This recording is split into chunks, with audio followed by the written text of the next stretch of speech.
Fraksi PDI Perjuangan, kami persilakan. Terima kasih pimpinan. Assalamualaikum warahmatullahi wabarakatuh. Yang saya hormati pimpinan dan anggota Komisi 3, Pak Wakil Menkumham, Pak Wakil Jaksa Agung, Pak Wakapolri, dan Pak Asrena. Pertama-tama kami ucapkan terima kasih, paparannya dengan perspektifnya masing-masing sudah mampu dihadirkan. Semoga besok para mitra, paparan itu kalau bisa standar, Pak. Jadi jangan gaya bahasanya Kumham, gaya bahasanya Polri, dan gaya bahasanya Wakil Jaksa Agung. Jadi sehingga kita mencermatinya harus lebih detail lagi satu persatu.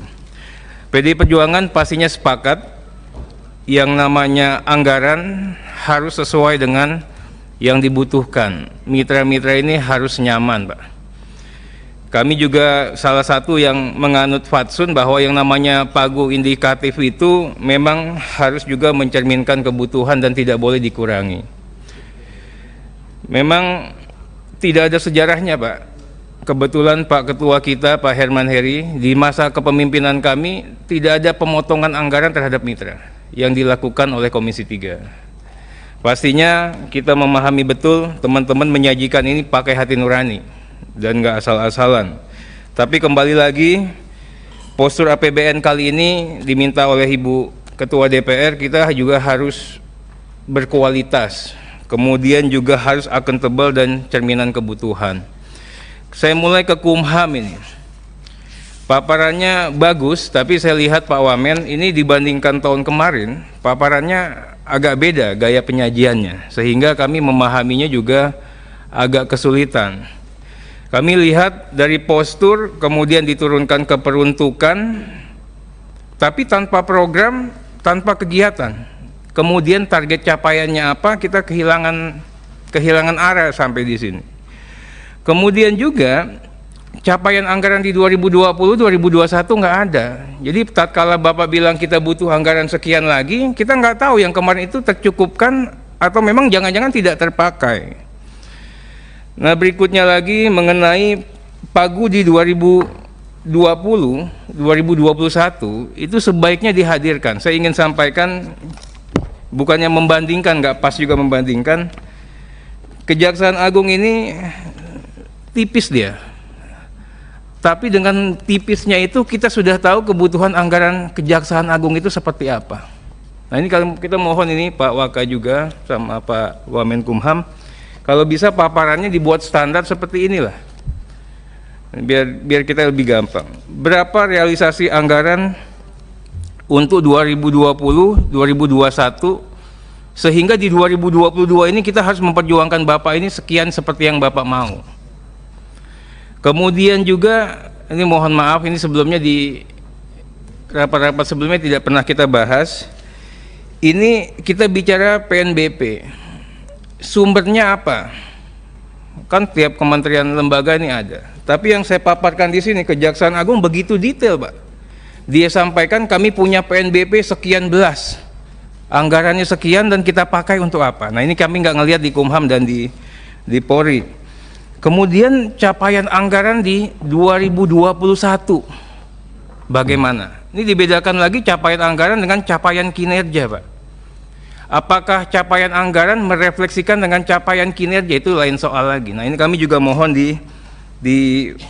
diberikan pengayaan. Semuanya pasca Covid pastinya ada efisiensi, ada perubahan program. Kami mohon juga nanti misalnya ada kebijakan untuk efisiensi, sehingga kegiatan yang dikerjakan oleh masing-masing direktorat dijadikan kerja keroyokan. Nah, ini di mana saja? Apa direktorat yang atau program yang tidak bisa disinergikan? Itu dikasih gambaran juga Pak Wamen. Nah, kemudian dampak dari itu apa? Nah, begitu kita efisiensikan, apakah ini akan menjadi program yang melembaga? Jadi di 2021 akan berlaku dan di 2022 akan berlaku. Yang saya lihat kan tidak. Di 2021 dilakukan sinergitas.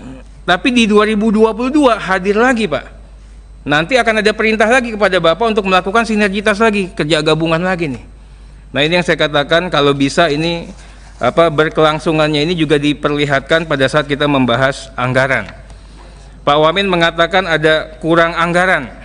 Nah, dijelaskan kurang anggarannya memang dari sejak semula anggaran kita di pagu indikatifnya memang kurang, atau memang karena tambahan kegiatan begitu banyak, atau memang ada keadaan di luar itu. Nah, kami mohon nanti diberikan penyajian. Halaman 3 Pak Wamen, itu giat-giat programnya tolong digambarkan. Kan Bapak mengatakan sasaran strategisnya seperti ini, tapi giat-giat programnya hadirkanlah, biar kami bisa melihat juga. Berikutnya halaman 5 Pak, restrukturisasi program yang saya katakan tadi, 11 eselon menjalankan masing-masing giat, akhirnya menjadi 4 program dari 11 program. Nah, ini how to-nya bagaimana Pak? Ini hanya digambarkan sasarannya sebagai berikut tujuannya, tapi how to-nya, cara mencapai tujuannya juga digambarkan dan ongkosnya berapa. Jadi kita juga bisa jelas Pak. Ini sampai ke halaman 7. Nah, berikutnya di halaman 7 Pak, ini dikatakan pelaksanaan 3 agenda prioritas, numbering angkanya juga dijelaskan. Ini meningkatkan SDM, sama kegiatannya apa ini? Yang ada adalah sasaran, yang ada hanya anggaran Pak. Mudah-mudahan nanti kita bisa bantu. Saya hanya kasih contoh di halaman 8. Bagaimana pembaruan substansi hukum. Di situ ada KUHP, oke. Masuk acara perdata, oke Pak.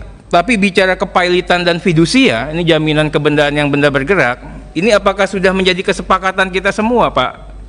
Karena kan pembahasannya pemerintah ini, undang-undang ini kan tugas bersama Pak, hak kita berdua nih, pemerintah dan DPR. Jangan-jangan di kitanya enggak, kayak tadi dikatakan kita punya PAS, kita punya RKUHP, tapi PASnya enggak masuk. Nah, yang sudah-sudah malah hilang, yang baru malah dimasukkan itu Pak. Berikutnya juga dengan POKMAS. POKMAS halaman 8 Pak, poin 1 paling terakhir paragrafnya. Nah, kalau POKMAS ini seperti apa? Dan banyak program ini kan sebenarnya kan kita bisa turut andil kontribusi di dalam Pak. Seperti yang sudah kita sampaikan di rapat anggaran setahun yang lalu itu sebenarnya Pak. Berikutnya halaman 10. Halaman 10 sampai halaman 13 Pak. Ini kan isu strategis. Nah, ini nggak terrefleksikan ke dalam program. Kami mohon nanti saya kasih minta tolong Pak, itu contek yang punyanya Kejaksaan aja tuh Pak. Itu sudah bisa memberikan gambaran kepada kita semua ini. Pada prinsipnya kami mohon dari halaman 17 sampai halaman terakhir, kita minta semuanya dibuatkan angka-angka Pak, per direktorat, per kegiatan, sehingga kita tahu ya sebenarnya anggaran atau ongkos kerjanya ini rasional atau tidak rasional Pak. Terakhir, kami juga mohon Kumham ini punya temuan BPK. Kalau di Kejaksaan sudah menyampaikan tadi, tidak hanya temuannya, tapi tindak lanjutnya sudah dikerjakan. Kepolisian juga sudah seperti itu. Kumham ini temuannya tidak disebutkan, kemudian tindak lanjutnya juga tidak dipaparkan Pak. Saya ke Kejaksaan sekarang. Apresiasi paparannya, kami mohon semuanya kalau bisa Chief, pimpinan Komisi 3, paparan yang disampaikan Kejaksaan ini dijadikan standar, tipis tapi bisa informatif sekali Pak. Dari sini kita bisa tahu Pak, kenapa kita bisa tahu? Karena pertama digambarkan capaian anggaran dan capaian kinerja di 2020. Di situ ada yang namanya target capaian terpenuhi atau tidak, dan serapan anggaran berapa banyak. Nah, di sini jelas Pak, Pagu 2020 realisasi berapa, 2021 realisasi berapa, dan untuk apa. Kemudian di 2021 ini ada kontinuitas. 2020 udah dikerjain, ditambah lagi 2021, dan 2021 masuk ke 2022. Jadi kalau dia pengen naik anggaran kelihatan. Yang luar biasanya realisasi PNBP-nya dihadirkan Pak. Ini jarang sekali. Komisi 3 juga jarang sekali juga menggali atau mengeksplor PNBP. Ini ada 27 sumber PNBP Kejaksaan dihadirkan. Kami ingin tahu Kumham PNBP-nya berapa sumbernya. Pak Wakapolri di Polri ada berapa banyak PNBP. Mudah-mudahan nanti kita bisa bukan kritisi ya, Bisa kita berpikir bareng lah bagaimana penggunaan anggarannya bisa lebih efektif. Nah, kemudian program-program yang diefisiensikan apa? Di sini dijelaskan, Pak. Yang hebatnya, ini kejaksaan ini, dukungan manajemen, ongkos biaya modal tetapnya dia kurangin. Nah, ini yang kita bisa, kalau bisa Kumham sama Polri juga begitu. Kenapa? Dia pakai untuk kegiatan-kegiatan yang lain, Pak. Kegiatan-kegiatan itu yang biasa itu, yang gede itu dipres. Tapi kegiatan-kegiatan buat aksi itu dihadirkan. Mudah-mudahan nanti bisa dijadikan contoh. Berikutnya juga mengenai desain sistem perencanaan dan penganggaran. Kalau boleh di setiap paparan desainnya jelas, Pak. Kemudiannya juga bagaimana money follow programnya juga kelihatan. Kemudian juga keselarasan antara rumusan program, kegiatan, dan target capaian. Nah, kalau kita lihat, kita baru baca 6 halaman di kejaksaan aja udah dapat poinnya. Kita masukin ke sampai halaman terakhir udah jelas dia butuh anggaran sekian, kurangnya sekian, dan wajib kita penuhi. Nah, mudah-mudahan nanti posturnya bisa dibuat logik ya teman-teman yang lain. Dan kemudian kita ingin kasih contoh, Pak, di kejaksaan ini teman-teman, ini 2 kali penghematan anggaran tahun kemarin, Pak ya, Pak Wajah ya. Tapi 2 kali penghematan anggaran tanpa mengurangi target capaian.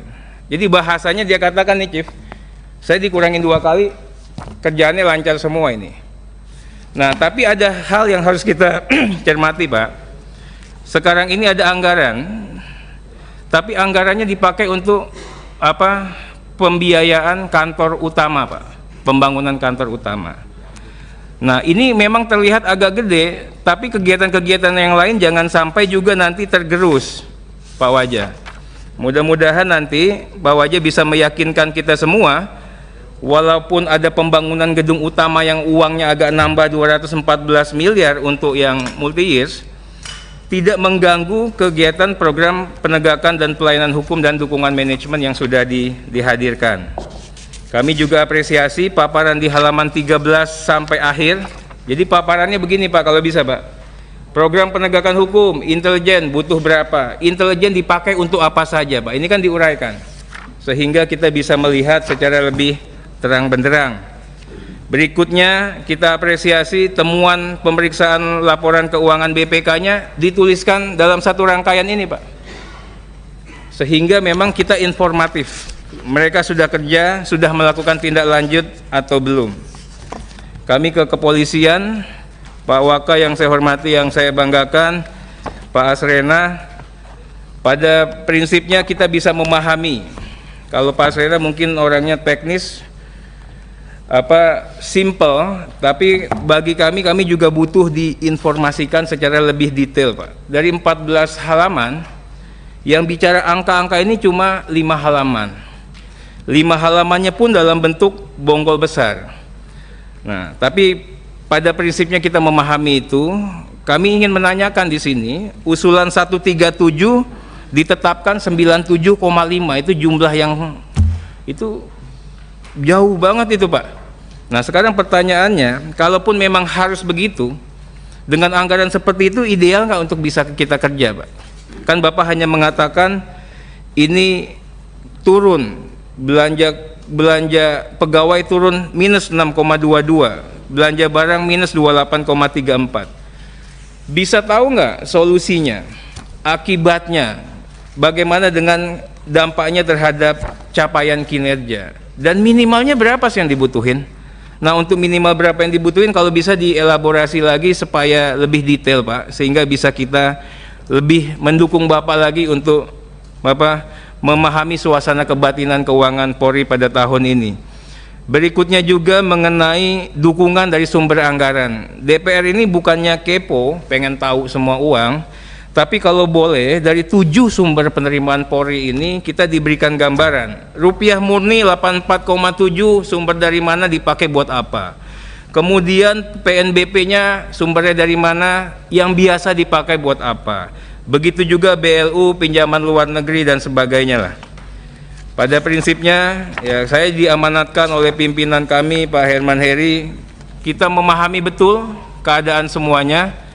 Kami mengerti, paham atas pemaparan dan menyetujui paparan termasuk juga usulan tambahan dari para mitra kami yang ada di kepolisian, Kumham maupun di Kejaksaan untuk selanjutnya dilakukan pembahasan lebih lanjut, Pak. Terima kasih. Wassalamualaikum warahmatullahi wabarakatuh.